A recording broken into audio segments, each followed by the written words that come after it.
Entrevista a Martín Reckman. Perdón, yo pregunto, ¿no es muy grande el plano? No me voy a poner algo así.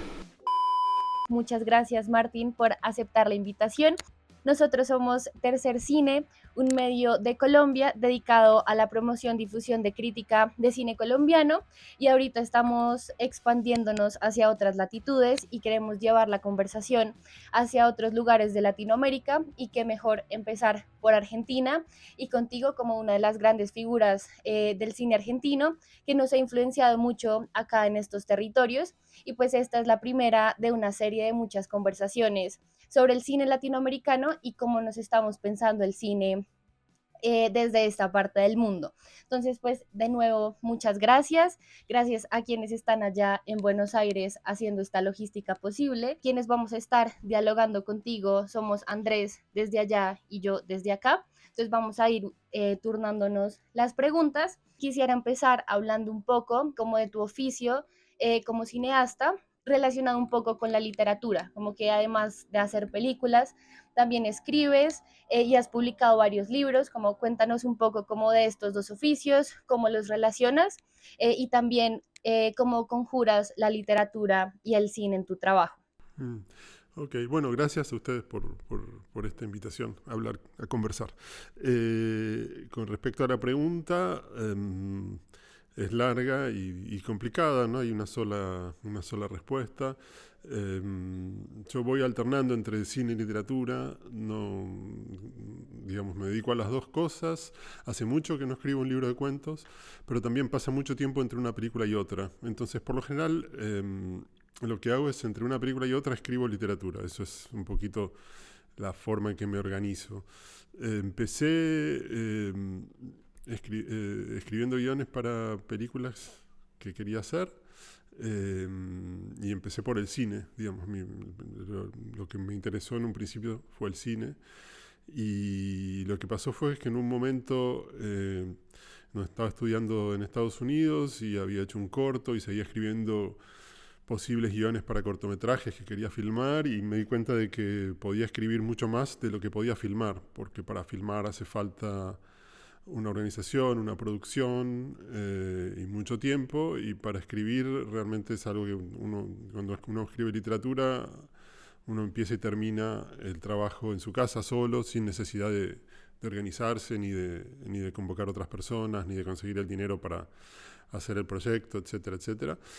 Entonces me di cuenta que tenía más ideas y más ganas y más impulso para escribir de lo que después iba a poder filmar. Entonces me decidí a escribir relatos, y los primeros relatos que escribí están muy influenciados por la forma de escritura del guión de cine. Son muy objetivos, están escritos en presente, en tercera persona, descriptivos, con algunos diálogos, pero sin meternos en la cabeza de los personajes. Y esos cuentos después formaron parte del libro Rapado, de mi primer libro de cuentos.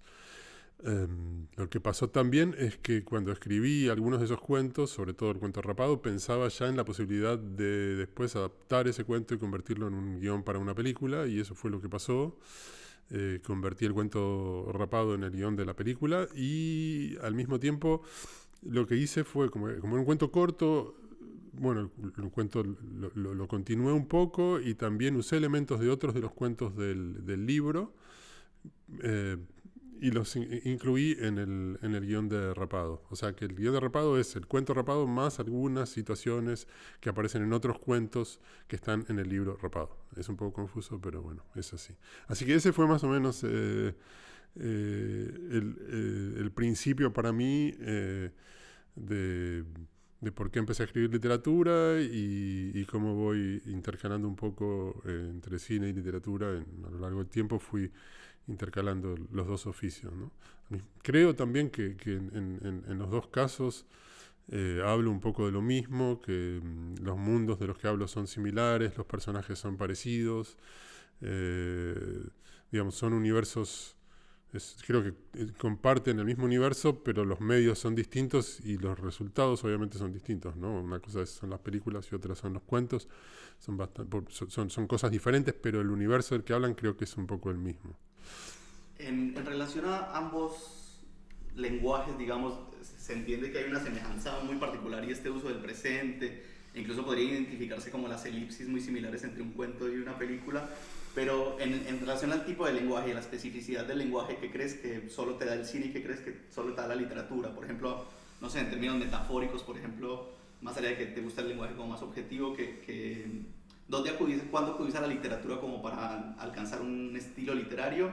¿O siempre está esta correspondencia de imaginarlo cinematográficamente, en presente? No, no, porque después, más adelante, empecé a escribir en primera persona, por ejemplo, que en el cine, bueno, uso voz en off, pero las películas no se ven como en primera persona, a pesar de que está la voz en off por lo general está la voz en off de algunos de los personajes en casi todas las películas que hice. Pero la literatura fue variando, fue cambiando. El cine también, como que se fue expandiendo un poco y las historias se hicieron un poco más complejas, más digresivas. Esas dos cosas fueron pasando en paralelo, digamos, tanto en la literatura como en el cine. Pero no pienso la literatura nunca en términos cinematográficos. Creo que empecé pensándolo así porque era lo que sabía hacer en ese momento. Digamos, era lo que no sé si lo que sabía hacer, era lo que estaba haciendo, escribir guiones, estaba aprendiendo a escribir guiones también, ¿no? Y entonces cuando empecé a escribir literatura, la escribí un poco pensando de esa forma, que también creo que es un poco la forma en que pienso las cosas, pero todo eso fue deformándose de algún modo, ¿no? O sea, si todo empieza de una manera un poco formal, después se va deformando, ¿no? Y en ese sentido, ¿qué cabida le das al inconsciente en tu escritura? ¿Le das buena cabida? ¿Entra bastante? Nunca pensé en eso, pero supongo que todo lo que uno hace, sí, que o sea, supongo que como vas uniendo las cosas, etcétera, sin duda es algo que no, digamos, no sé si llamarlo inconsciente o intuición o impulso, no sé cuál es la palabra justa para eso, pero creo que todo el tiempo uno está dejando de lado la razón, ¿no? Y actuando de otra manera. No sé si eso es lo que me preguntabas. Sí, sobre todo lo pregunto porque en tus películas hay asociaciones como muy inesperadas y muy sensibles que creo que están más conectadas con el inconsciente que con la lógica. Puede ser, o también puede ser que sea que unir dos situaciones que a lo mejor no son, digamos, son inesperadas, es un tipo de lógica también, ¿no? O sea, es una forma de encontrar un sentido diferente a las cosas, como que surge un sentido de esa juxtaposición, de esa unión, ¿no? Esa combinación atípica o inesperada. Por lo general me gustan las combinaciones inesperadas porque si no me aburre un poco lo que escribo, lo que hago, ¿no?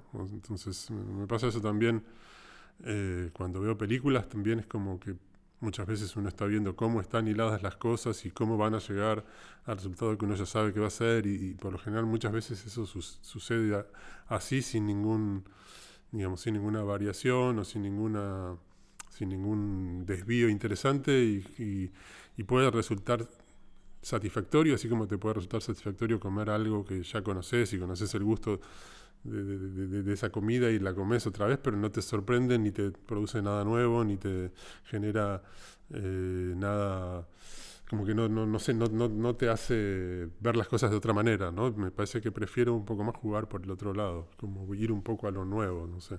Tú mencionas algo muy importante y es la voz que tienen tus personajes y es como la forma en la que hablan. ¿Cómo es ese proceso de encontrar esta forma de hablar de los personajes y como tu proceso creativo como para darle vida a una historia a partir de lo que tú mencionas de crear escenas, como estas situaciones, cómo poner a los personajes a hablar ahí?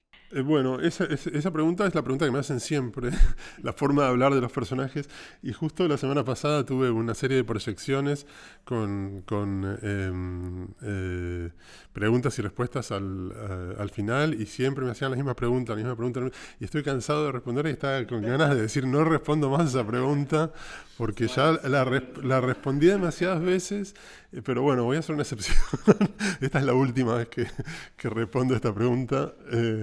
porque sí, efectivamente la manera de hablar de mis personajes aparentemente es particular, digamos, es una manera de hablar especial. Creo que eso viene de que cuando empecé a hacer películas no me gustaba la forma en que se hablaba en el cine argentino y entonces empecé a hacer películas prácticamente mudas. El primer corto que hice, que se llama Dory vuelve a casa, es un corto que casi no tiene diálogo porque no sabía bien cómo hacer hablar a los personajes. Odiaba la forma en que se hablaba en el cine argentino, no me gustaba para nada, ni la forma de hablar de los actores, ni los textos que se decían, nada me parecía que sonara verdadero. Verdadero, con esto no quiero decir real o realista, sino verdadero en el sentido de que se suene bien. Todo me sonaba mal. Y me parecía poco creíble, etcétera. Entonces, como que dije, bueno, voy a intentar encontrar una forma de hablar que me suene a mí creíble, verdadera, natural para el tipo de películas que quiero hacer, y eso lo fui haciendo un poco de a poco, como primero, como decía, la primera película casi no tiene diálogo, después en Rapado incorporé un poco más de diálogos y traté de que los personajes hablaran de una manera que me sonara a mí verdadera, como decía antes, y así después en Silvia Prieto allá hay más diálogo y fui como afianzándome un poco en tomé confianza al diálogo y ya a partir de ahí en todas las otras películas el diálogo se volvió casi lo más importante para mí, ¿no? Como no solamente la forma de hablar, sino la construcción de las escenas se basa muchas veces en esos diálogos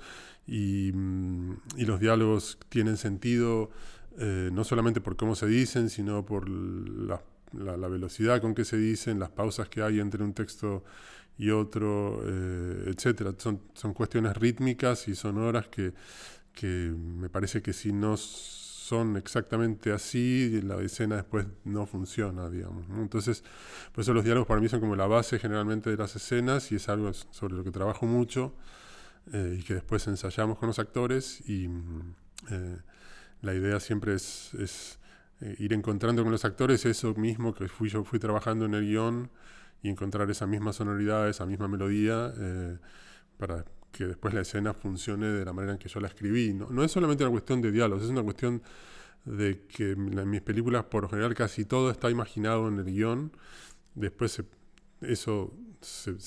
obviamente que después hay como una adaptación a la realidad, ¿no? A los actores, a las locaciones, a las situaciones de rodaje, pero hay algo de que soy muy fiel al guión que escribí. ¿Por qué? Porque cuando escribo el guión no lo escribo con una trama en la cabeza, sino que la trama la voy encontrando en esta unión de situaciones, tal vez a veces no muy previsible o a lo mejor no digamos, lo que decíamos antes, ¿no? Esta unión de situaciones que tal vez son un poco inesperadas. Y en ese camino, al ir uniendo una escena con otra, intento encontrar una trama y finalmente cuando encuentro esa trama es que doy por terminado el guión. ¿De dónde sacó mi número de teléfono? ¿Cómo sabe mi nombre? En el Hotel Super me dijeron tu nombre. Busqué en el elenco telefónico. Hay solamente 2 Silvia Prieto. ¿Cómo, don Silvia Prieto? ¿Hola? Silvia Prieto. Sí, soy yo. ¿Quién habla?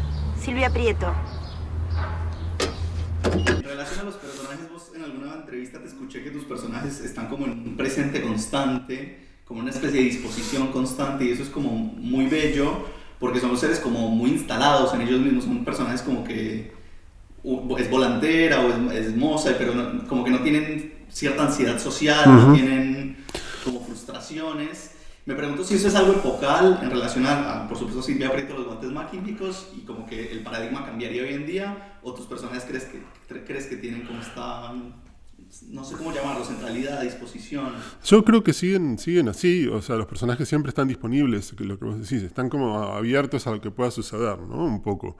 Y también en esa idea de un presente constante y al mismo tiempo muy seguros de sí mismos, que es algo que también tiene que ver con los diálogos y con la forma de hablar de los personajes, ¿no? Como los personajes por lo general están seguros de sí mismos, no dudan, y la forma de hablar que tienen tampoco es una forma en donde la duda puede estar presente. Siempre hablan con seguridad, ¿no? Como que Por eso algo que sucede es que cierran las frases, digamos. Me gusta a mí que no me gusta que las frases queden colgadas o que terminen hacia arriba, sino que me gusta que terminen hacia abajo y que queden cerradas, porque lo que están diciendo no es una duda nunca, siempre es una certeza, ¿no?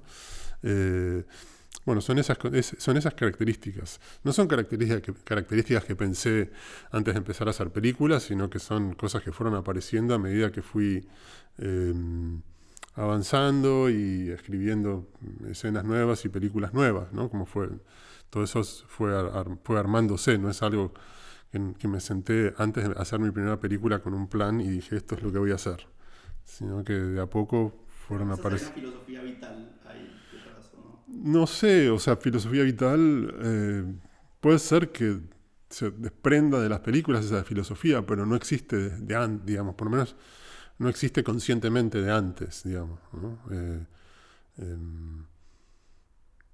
Tal vez es así como veo las cosas, yo supongo. Si hice tantas películas que son así, supongo que así veré las cosas, de algún modo. ¿Nos puedes contar un poco sobre tu relación creativa con Rosario Blefari? Sí, bueno, a Rosario la conocí... estaba buscando, había escrito un corto, este corto, Dolly vuelve a casa, que es el primer corto que hice, que es el que comentaba antes, que es un corto con muy poquitos diálogos o casi sin diálogos, tenía el protagonista del corto, que era un compañero mío de un taller de pintura, y sabía que este chico tenía una novia que era actriz, y no sé por qué pensé que el personaje de Dolly vuelve a casa, el de la novia del protagonista, podía ser Rosario, sin conocerla a Rosario. Estaba un poco ya convencido de que iba a ser ella, sin conocerla. Y un día la conocí en un café, que vino a buscar algo, yo estaba tomando algo con su novio, con Martín, y vino a buscar algo y la vi a Rosario y dije, sí, es ella, ok. Y así fue como la conocí a Rosario y le di el personaje de Dolly en el corto Dolly vuelve a casa. Y a partir de ahí, bueno, nos hicimos muy amigos y seguimos trabajando juntos. Escribí otra película para ella que no se pudo filmar y después escribí Silvia Prieto. Trabajamos en la película durante muchos años, porque se rodó durante muchos años, porque se filmaba los fines de semana. No fue una película con un presupuesto, sino que fui financiando yo el rodaje con muy poco dinero, con lo que me pagaban para dar clases de cine en una escuela de cine. Así que filmábamos los fines de semana y el rodaje se extendió a lo largo de los años. Entonces fue el trabajo de Silvia Prieto fue un trabajo de mucha complicidad en ese sentido, ¿no? Porque el tiempo hace que las cosas sean distintas. No es lo mismo hacer una película en 4, 5, 6 semanas en donde haces todo junto de un tirón, que estar durante 3 o 4 años pendiente de esa película y continúan las conversaciones sobre la película durante todo ese tiempo. Digamos que el proceso de maduración es distinto y el proceso creativo es diferente.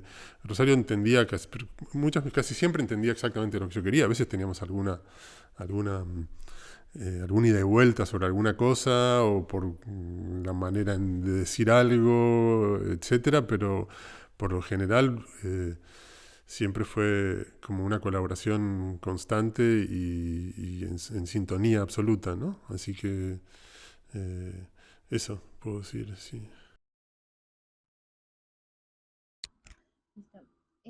Queremos preguntarte también por algo que está muy presente en tus películas, y es como esta relación entre el humor y lo absurdo, como que es algo que se mantiene todo el tiempo, y preguntarte esto cómo se relaciona un poco con el contexto y con la realidad argentina, como si esta realidad lleva a los personajes al absurdo, y cómo este humor está ahí tejiendo estos contextos, un poco pensando en Dos disparos, como este personaje que se dispara, víctima como del calor, como llevado por estos impulsos de la realidad. Yo creo que no, creo que no y que sí al mismo tiempo, ¿no? No, me parece que cualquier realidad es absurda, sea la realidad argentina, la realidad colombiana, la realidad suiza. O sea, creo que digo Suiza por buscar un lugar como más previsible que Latinoamérica. Supongo que Argentina, al ser un país más imprevisible, también puede ser que haya más, digamos, más material, como que el material esté más cerca o más a mano, ¿no? El material, material, historias, situaciones que pueden suceder o que me pueden contar o que me pueden pasar, digamos, probablemente haya más imprevisibilidad aquí que en un país más estable o lo que fuera. Pero no hay una intención mía de unir lo que hago con la realidad argentina, sino me parece que es algo tal vez inevitable. Al vivir yo acá y estar rodeado de estas historias, mi fuente es esa, no tengo otra. Entonces, de ahí es donde iré sacando las cosas que me servirán después para construir las escenas y las tramas y las películas, ¿no?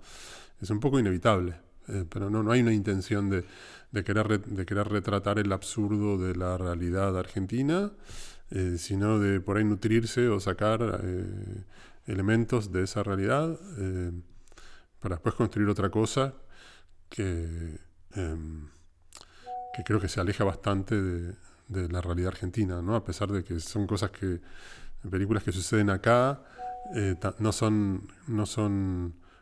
nunca las tomo como retratos sociales de un momento determinado, a pesar de que seguramente después lo sean de una manera un poco menos literal, ¿no? Pero literalmente yo no pienso en estas películas como retratos de época de ningún modo, ¿no? En relación al absurdo, pero también a esta noción del tiempo y de como esta causalidad con otra lógica que vos como hayas en tus películas, me pregunto mucho por esas asociaciones, como te voy a dar dos referencias que para mí al ver tus películas se me hacen, como que tiene algo de capítulo de Los Simpsons en el sentido de empezar por un lado y poder terminar en cualquier lado, y también en esta forma asociativa como generosa, como de, no sé si le diste alguna vez Beverly Pecuchet, de Flaubert, sí, lo vi hace mucho, campo, que le dan un terreno y empiezan como a acumular conocimiento y a hacer cosas. Lo pienso mucho como en esta disposición, ¿no? ¿Cómo pensás el tiempo en tus películas, más allá de esta idea de que los personajes están en presente, pero este tiempo que se empieza a bifurcar hacia lugares muy insólitos? También pensando en las elipsis en tus películas, a mí me llama mucho la atención que como que hay una noción de plano escena, ¿no? Uh-huh. Plano escena, hay por supuesto cortes, pero como que hay una gran idea de plano escena que va elipsando y va bifurcándose. ¿Cómo se entiende el tiempo? Sí, no sé si entendí bien, pero bueno, la idea esta que decís de plano escena creo que tiene que ver con que para mí las escenas a veces son más importantes que la trama misma, ¿no? O sea, bueno, la trama siempre es muy importante, pero para mí lo que vale es la escena, digamos. Lo que me interesa es que las escenas tengan vida, que sean interesantes en sí mismas, que tengan un principio, medio y fin, digamos, que sean completas las escenas en un punto, ¿no? No me importan tanto las transiciones, y por eso hay elipsis, creo que descarto un poco las transiciones en ese sentido, un poco a propósito, porque me aburren o porque creo que no pasa nada, y me gusta que la acción avance rápido. Entonces por eso las películas son elípticas generalmente, y entonces sí hay una noción de tiempo un poco rara a veces por esas elipsis que suceden, que de pronto entre una escena y otra personajes que se acaban de conocer ya están en pareja, o ya no sé, o sea, se armó un grupo de gente que en realidad debería tardar meses tal vez en armarse, pero sucede entre una escena y otra, ¿no? Entonces la noción de tiempo siempre es rara en ese sentido. Tu obra, especialmente Rapado, ha sido catalogada como la película inaugural del nuevo cine argentino y como todo este movimiento que vino después de esta película.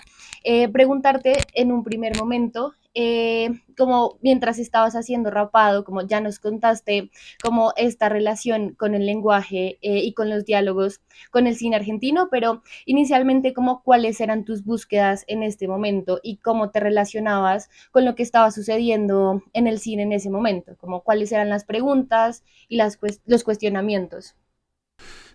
Bueno, cuando hice Rapado, en realidad me sentía que no tenía como ninguna conexión con el cine que se hacía en la Argentina en ese momento. Así como comentaba antes lo de los diálogos, que me parecía que no me gustaba la forma de hablar del cine argentino, tampoco me gustaban las películas que se hacían, digamos. No me gustaba el cine que se hacía acá en ese momento.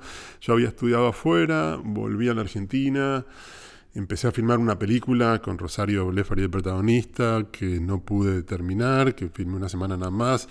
Y entonces estaba un poco, digamos, me sentía un poco fuera de, como un sapo de otro pozo, por decirlo de algún modo, ¿no? Como un poco fuera del lugar, y al mismo tiempo sabía que quería hacer películas y sabía que quería hacer películas en Argentina, porque creía que en las películas había que mostrar cosas que no se habían mostrado antes. Básicamente esa era como la idea que yo tenía en ese momento, ¿no? Como mostrar cosas que no se habían mostrado antes y hacer películas contemporáneas. Me parecía que el cine argentino en ese momento era muy anacrónico, no era un cine contemporáneo, no hablaba de la contemporaneidad, de lo que pasaba, no era ni contemporáneo en la forma de hacer películas, ni en mostrar el mundo en el que estábamos viviendo de algún modo, ¿no? Sin con esto querer decir que el cine tiene que ser documental, para nada, pero la ficción de algún modo, sea directamente o indirectamente, refleja también una realidad.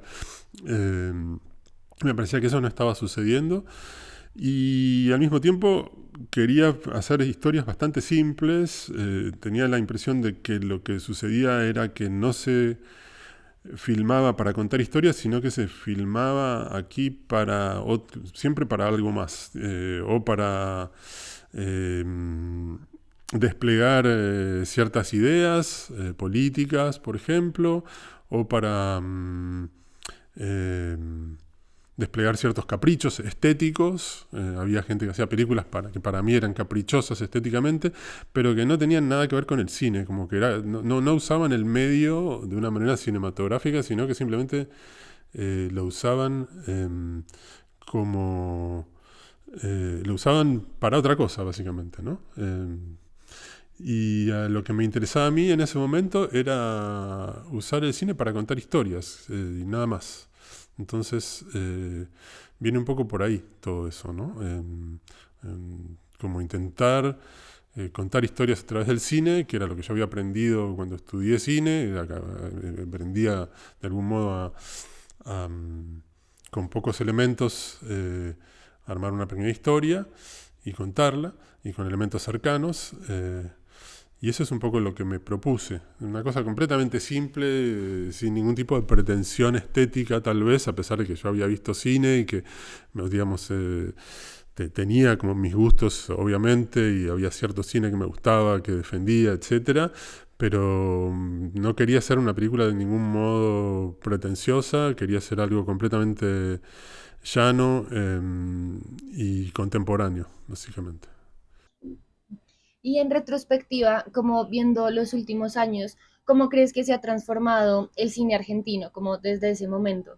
Creo que se transformó para bien, que cambió muchísimo, y para muy bien, creo. Creo que el cine argentino a mí me resulta generalmente encuentro muy buenas películas, encuentro buenos directores, me parece que es un cine súper vital, que no tiene nada que ver con lo que se hacía cuando yo empecé a hacer películas. Así que en ese sentido me parece que hubo como una progresión increíble, y me siento mucho más acompañado hoy haciendo películas de lo que me sentía cuando empecé. ¿Y vos identificas cómo cambió el paradigma en relación a otras cinematografías, pero a partir de tu cine, como notas esas influencias en otras generaciones? Porque hablando de los diálogos, seguro es una pregunta como antipática, que te la dicen mucho, pero tiene que ver, porque creo que muchos estamos de acuerdo que a partir de tus películas el diálogo argentino cambió y casi que el código actoral cambió. Hay algo más desafectado en el cine argentino, quizás muchas veces lo interpretaron de otra forma, y hay películas que directamente no tienen reacción los personajes, pero como que hay una herencia muy evidente a partir de tus películas, principalmente de Silvia Prieto y de Los Guantes Mágicos, que me parece que en las nuevas generaciones como lo han copiado de distintas formas más o menos desafortunadas, pero ubicas esa herencia, ¿la reconoces? No, la verdad que, bueno, no sé, o sea, puede ser, pero no soy muy consciente, la verdad, no sabría, o sea, no, creo que no sé, no. Estoy pensando ahora si se me ocurre algún ejemplo o algo, y no lo veo, pero bueno, no sé, Pero este cambio de código actoral no lo notas. Sí, creo que, o sea, noto un cambio enorme en un montón de cosas desde el momento en que empecé a hacer películas, pero no digo por mí, sino que hubo una evolución en la manera de hacer cine en la Argentina, hubo muchísimos factores que hicieron que el cine cambiara y que la gente que hace cine vea el cine de otro modo. Tal vez mis películas tuvieron algo que ver, pero también hubo un momento en donde empezaron a haber escuelas de cine en Argentina, hubo un momento en donde terminó la dictadura y se amplió la posibilidad de ver películas que se hacían afuera.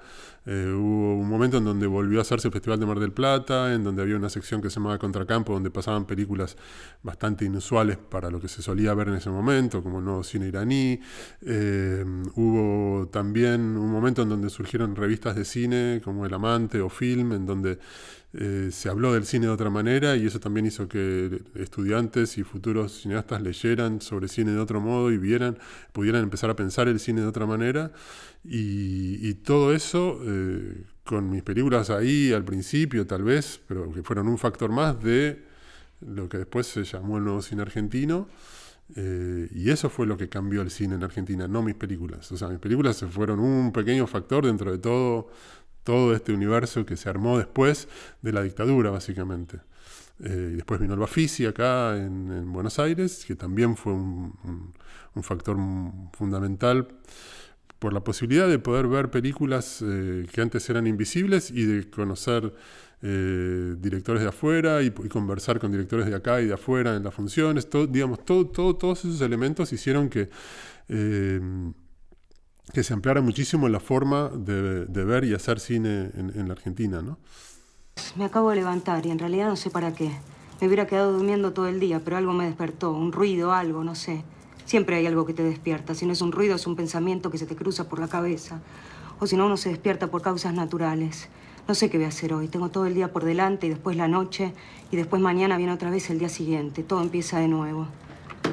Y pensando ahora como las repercusiones de ese cine en el presente, tus películas, como especialmente Silvia Prieto, se han convertido en películas de culto que están volviendo a ser vistas como por las nuevas generaciones, como que las adoptan y las como forman parte de su identidad cinéfila. Un poco cómo te relacionas con estas nuevas generaciones que vuelven a las películas ahorita, como 30 años después. Sí, no, yo feliz. O sea, creo que durante todo este tiempo, digamos, se siguieron viendo, pero en los últimos 4 o 5 años hubo como una especie de revival, de algún modo, de algunas películas. Y sí, efectivamente, bueno, también tiene que ver con lo que pasó con Rosario, ¿no? Que creo que se volvió a ver Silvia Prieto un poco después de la muerte de Rosario, y bueno, tiene que ver también con eso. Pero me parece, o sea, ¿qué puedo decir? O sea, que las películas se sigan viendo y que sigan teniendo cierta vigencia, siempre es reconfortante, ¿no? Qué sé yo. Quedó una respuesta un poco rara porque primero estaba contento, después como... Pensando en eso, como que se siente ser un autor de culto, como esta responsabilidad un poco que cargas al momento de estrenar una película, por ejemplo. No, bueno, no sé, es raro porque como vos decís, en los últimos años, o sea, cuando se hacen muestras de mis películas, también como cambiaron bastante la forma de comunicación, como que un montón de gente se quiere sacar selfies conmigo o me pide que le firme los DVDs o no sé qué, o sea, es como...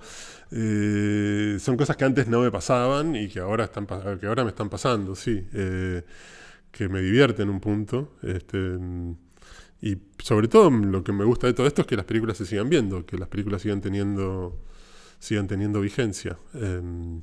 Tienen que ver con eso las plataformas y también, bueno, la piratería, supongo, y claro, también, sí. Pero de Silvia Prieto igual, como que desde que yo recuerdo hay gente que repite los diálogos. Desde que hice la película pasa eso, digamos, o sea, es algo que nunca pasó. Lo que sí está pasando ahora es que hay generaciones nuevas. En estas muestras nuevas, últimas que tuve, el público es súper joven, como un público de 18 a 20 años. Y bueno, está buenísimo tener contacto con con un público joven, qué sé yo. O sea, ¿qué más se puede pedir? ¿Guardas objetos de tus películas? La Sí, porcelana tengo de- todo, absolutamente, sí. ¿La Sí, posibilidad de verlo? sí, lo tengo acá arriba, tengo que subir y bajar. Claro. ¿Qué tienen los guantes? Tengo unos guantes, sí, tengo casi de todo. Tengo todo. Tengo un cajón con cosas de las películas. Bueno, guardo todo, sí. Es una muñequita simpática. Se parece mucho a vos, ¿no? A mí. Le puse Silvia Prieto. El año pasado acá en Bogotá se hizo una retrospectiva como de los cortos de un puma, se mostró Shakti, cómo es esta relación no solo con las nuevas generaciones de espectadores, sino también de realizadores y como el trabajo que has venido realizando con un puma. Ok, con un puma empecé, en realidad con un puma lo primero que hice fue el teaser del último largo que hice, que es La Práctica. Tenía que hacer un teaser para presentar a un fondo en Chile, que aquí nadie pide teasers, pero en Chile el teaser parece que es algo muy importante, inclusive hay fondos que dan dinero para hacer teasers, para después presentar, sí, como creo que dan tipo $10.000 o más, no sé, un montón de plata. Entonces teníamos que hacer un teaser para presentar al fondo chileno y llamé a los chicos de Un Puma porque lo conocía Jerónimo Quevedo, que había sido alumno mío cuando di clases en una época en la Universidad de Itela, y sabía que tenía una productora, lo llamé y le pedí si podían hacer este teaser, lo hicieron. Y después tuve ganas de hacer un cortometraje, que es Shakti. Quería un poco volver al espíritu con el que hacía películas cuando hice Silvia Prieto, por ejemplo, que la hice de manera así muy independiente y sin ningún tipo de apoyo. No tenía ganas de... Digamos, sé que para los cortos aquí no hay muchas fuentes de financiación en Argentina, es complicado financiar un cortometraje. Entonces dije, bueno, lo hacemos sin dinero, con el mínimo dinero. Hablé con Jerónimo y él y su socia Vicky Marota se pusieron, digamos, estuvieron de acuerdo en producir este corto y lo hicimos así como sin un cronograma de rodaje estricto, con técnicos nuevos, mucha gente recién salida de escuelas de cine, con equipos prestados, etcétera, y bueno, así fue como filmamos Shakti. Tenían ganas de hacer eso y también de trabajar con gente nueva, como de estar actores nuevos y técnicos nuevos. Era un poco el objetivo o la premisa más que el objetivo del trabajo. Después de eso, en pandemia empezamos a hacer un documental que se llama El repartidor está en camino, que es un documental sobre las aplicaciones, empiezo de nuevo la pregunta, porque la respuesta, sino... En pandemia después empezamos a hacer un documental que se llama El repartidor está en camino, que es un documental sobre los repartidores de las aplicaciones de delivery. Yo tenía la idea de hacer ese documental desde antes de la pandemia, pero durante la pandemia vimos que los repartidores se estaban convirtiendo un poco en protagonistas de la situación y nos dimos cuenta que teníamos que filmar en ese momento y bueno, conseguimos algunos permisos para poder salir en cuarentena y empezamos así a filmar la película.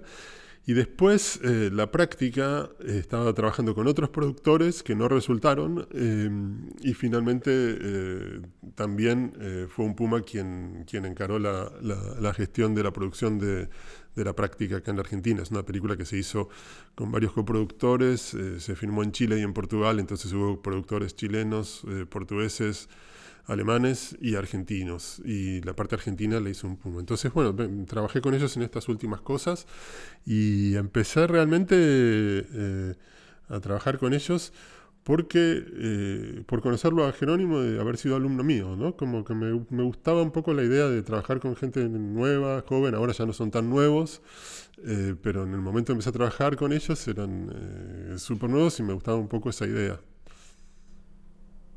Esto de los repartidores me lleva a preguntarte un poco por el presente actual.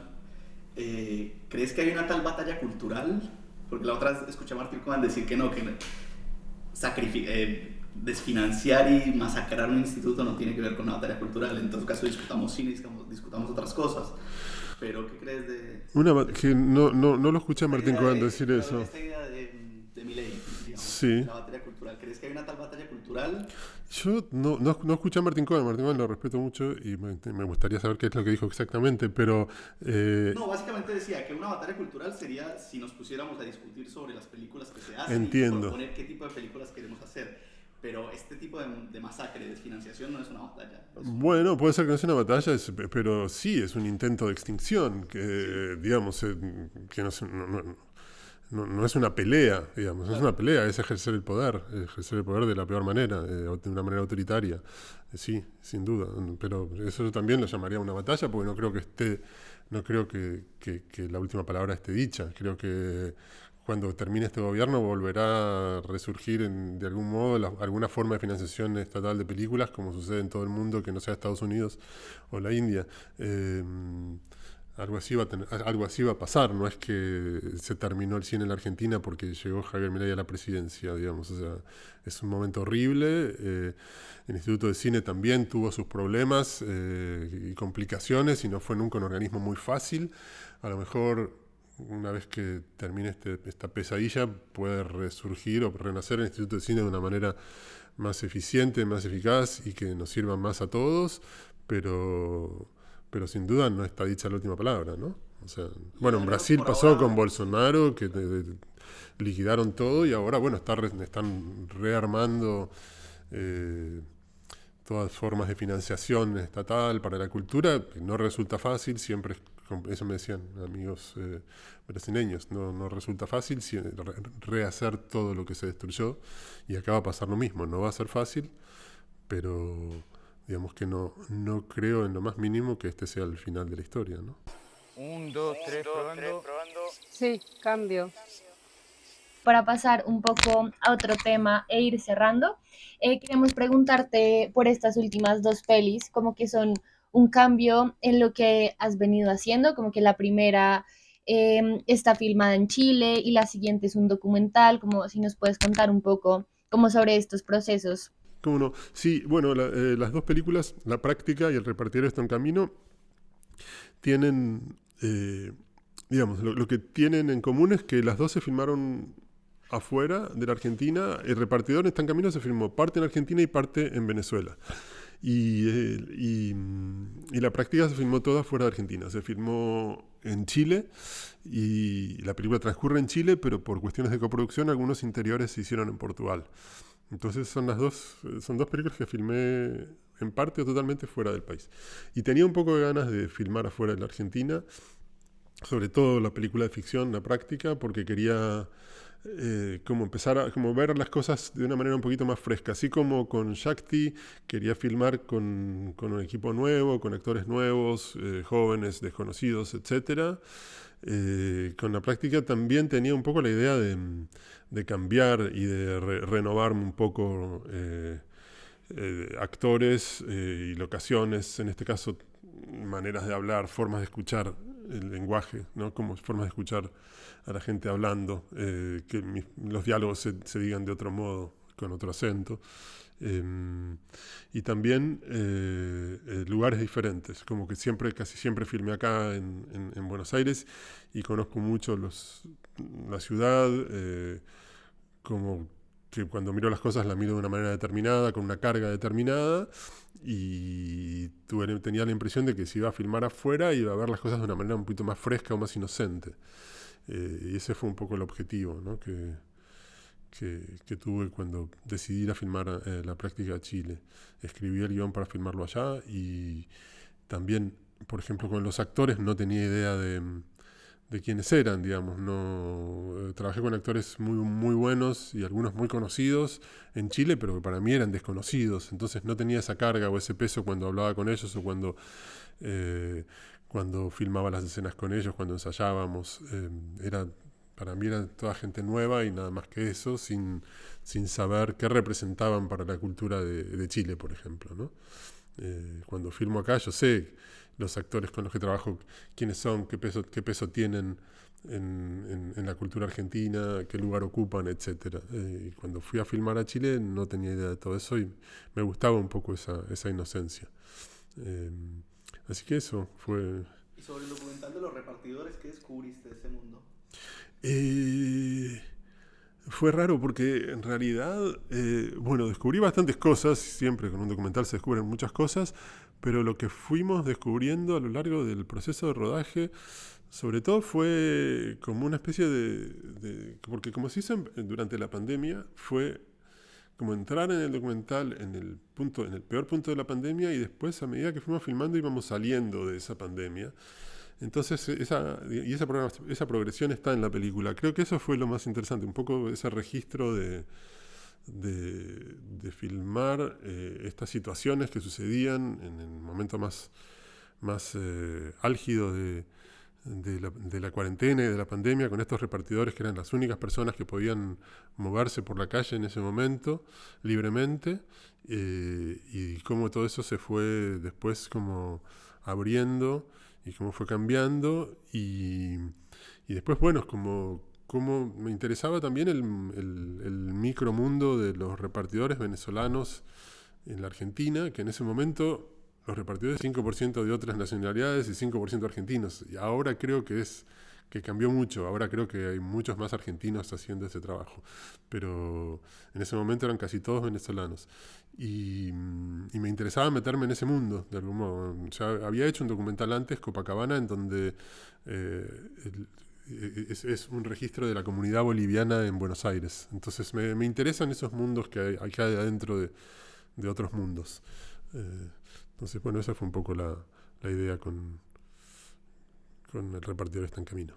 Bueno, y por último, preguntarte algo que ya un poco anticipaste. ¿Qué estás haciendo ahora? Dijiste que estás escribiendo ante todo. Estoy escribiendo más literatura, sí, y estoy pensando en algunas cosas para cine, pero estoy pensando en un corto o en un proyecto un poco raro, un híbrido de documental ficción. Como que tengo algunas ideas, pero no trabajo en esas ideas todo el tiempo ni todos los días, sino que cada tanto tomo alguna nota o me siento y escribo un poco, pero estoy como que fue muy intenso el trabajo durante los últimos años para la práctica, y el repartidor está en camino, y como que necesité tomarme un poco un descanso. El trabajo en cine es muy demandante, y sobre todo cuando yo también soy demandante, entonces se vuelve doblemente demandante para mí, y terminé un poco agotado, la verdad. Y producir películas, que también me meto un poco en el lado de la producción, ¿no? Inevitablemente, como estar de ese lado un poquito también, aunque sin duda, bueno, los que producen la película son los productores, no yo, pero estar también un poco involucrado en eso, inevitablemente también es un poco agotador, así que creo que voy a, por un tiempito, dedicarme un poco más a la literatura y tal vez volver al cine más adelante. Bueno, creo que ya con eso terminamos. Te agradezco profundamente. No, ustedes. Gracias. Gracias a ustedes. Por prestar tu casa. No, por favor. Por favor. Y creo que hablo por una gran parte de mi generación al agradecerte por tu cine, por ensanchar nuestra sensibilidad. Bueno, esto gracias. que hablamos de la filosofía vital, yo creo que sí se desprende y sí nos empapa a todos. Bueno, muchas gracias. Gracias. Muchísimas gracias.